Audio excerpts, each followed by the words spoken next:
They're coming to get you, Barbara. Hello again, and welcome back to the fun house. So, first of all, before I just start my yapping session, I want to make sure all of y'all are having a good day.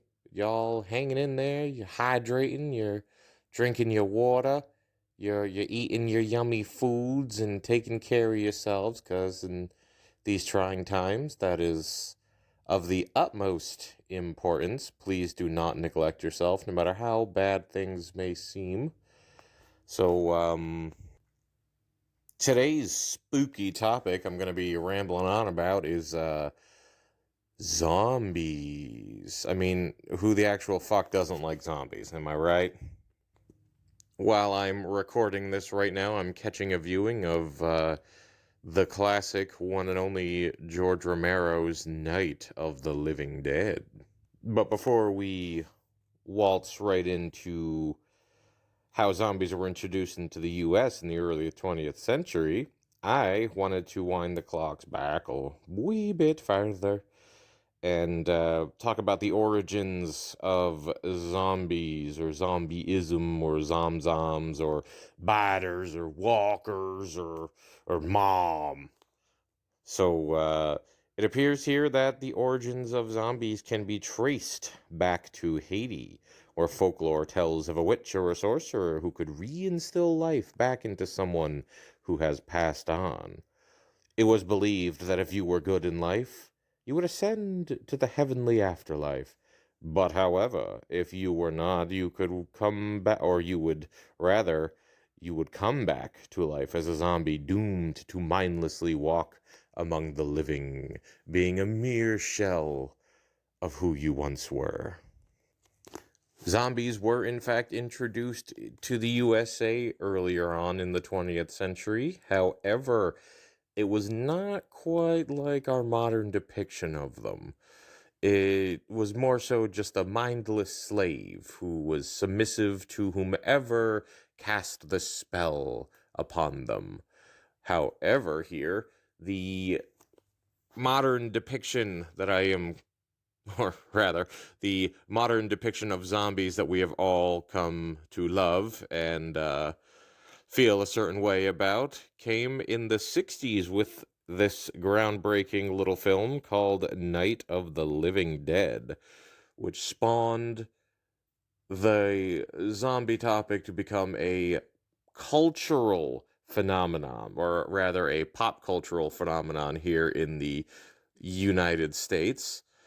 And one of the glorious things about not just the film itself, but it's what it's always done for me personally, the zombie topic.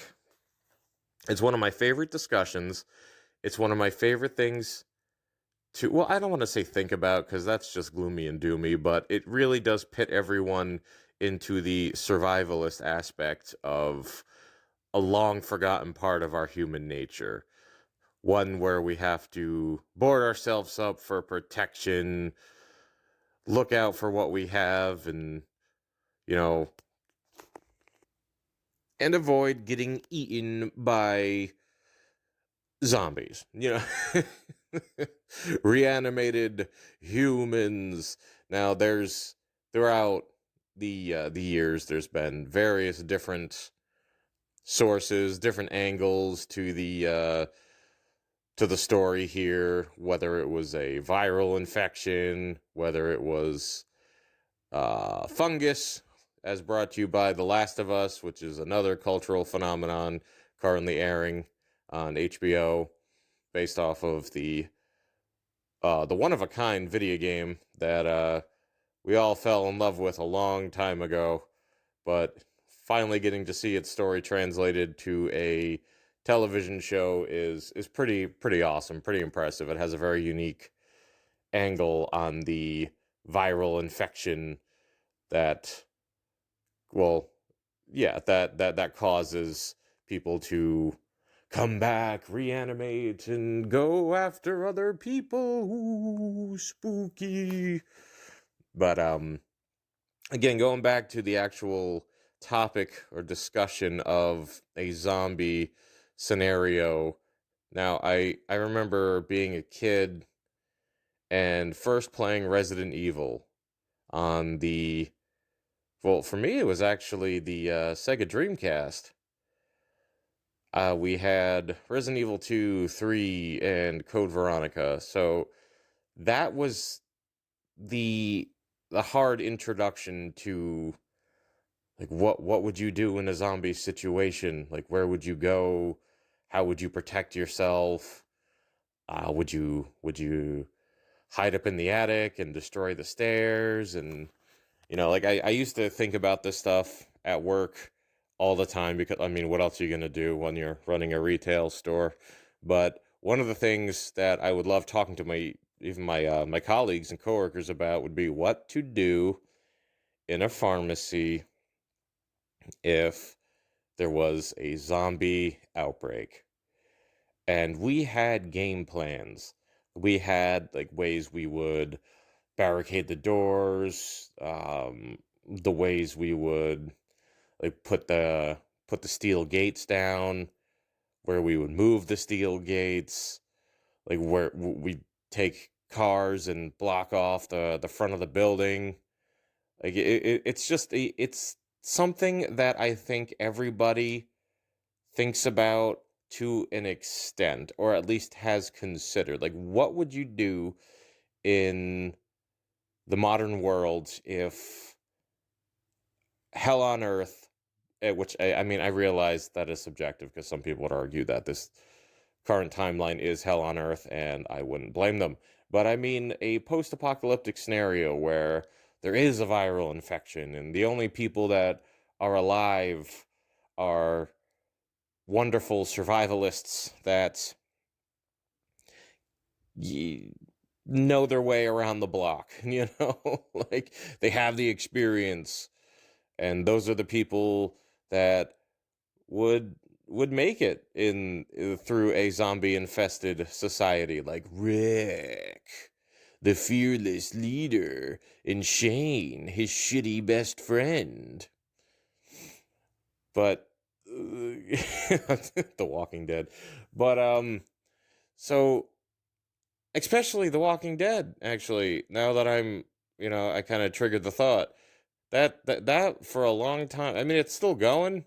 It's got its different incarnations now, but back when that show first came out, I mean, I realized it was a graphic novel series and its source material is near perfection.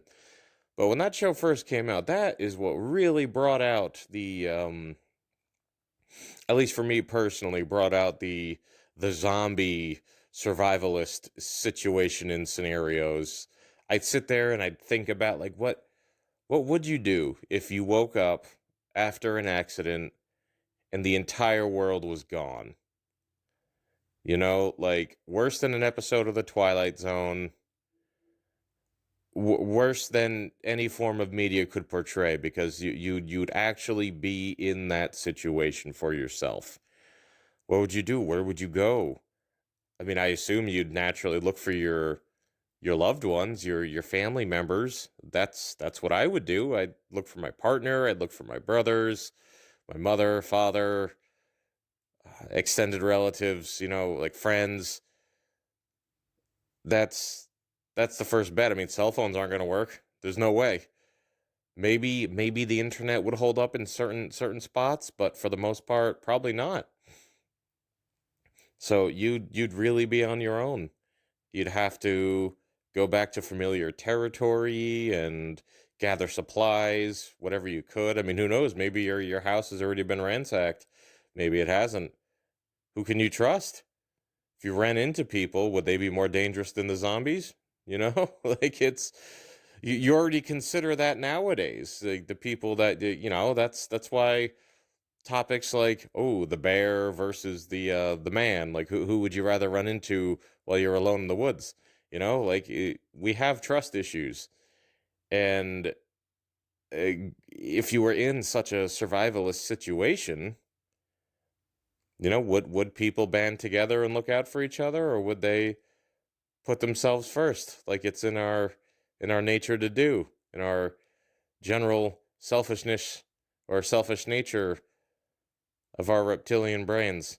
Is that what we do? I mean, I like to tell myself right now, of course I'd look out for people, but being pitted in that situation where you have these reanimated corpses eating people, like you wouldn't know what to do. Like nothing could possibly prepare you for the real thing. You can, think about it for as long as you're I mean, like that's again, it's one of the regular thoughts that I have being obsessed with the horror genre.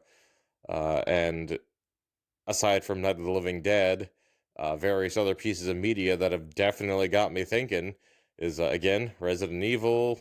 We have House of the Dead. That's another one that I grew up playing. We got 28 Days Later, 28 Weeks Later. We got the new 28, was it 28 Years Later? Or was it 28? I'm pretty sure it was 28 years later. I'm not sure. But we have, again, there's a whole lot of zombie movies out there. Some of them not so good. Some of them alright. George Romero is the king, the the appointed king of the franchise. So I mean, he's got some ones that like I didn't really care too much for, but for the most part, I mean, he knows how to tell a zombie story. Um, Dawn of the Dead is another phenomenal one that also contributed a lot to different thoughts of mine or experiences where I'd sit there and think like, what would you do if you were in a mall? Like that's during an outbreak. I mean, you'd have plenty of supplies, but you're gonna run into a lot of freaking problems.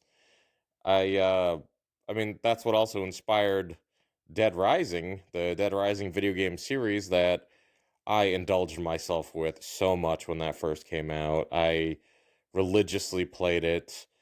I mean, still to this day, I'll go back once in a while and tinker around with it just to relive the nostalgia. But just the like pitting yourself in that scenario. I mean, the game is pretty silly, but like it when just the idea of it, pitting yourself in that situation, really thinking about what you would do with the resources you have.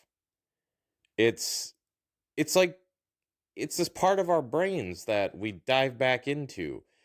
And nearly almost anyone you talk to would have some kind of a response. Somebody or almost everybody, assumingly so, has thought about this situation. And I always have a whole lot of fun thinking about it.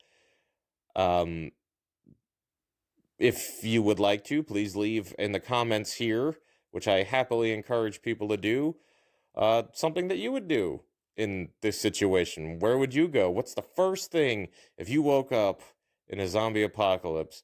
What would you do? Where would you go? For instance, a lot of people say the police station, but Resident Evil taught me that that's probably not a good idea because a lot of other people are thinking of going to the police station. So naturally, even if, let's say, you managed to get there, you probably find that the resources are already drained, or you're just not getting anywhere near the station itself for reasons. Maybe they've all gone completely insane, and they don't want you anywhere near their stuff.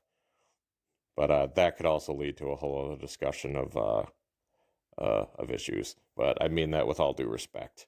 So, I hope y'all had fun. I hope y'all thinking about zombies now, and you're gonna go watch Night of the Living Dead, because I always recommend that for a good time. But thanks for hanging out. I hope you had fun. Take care until next time. Bye-bye.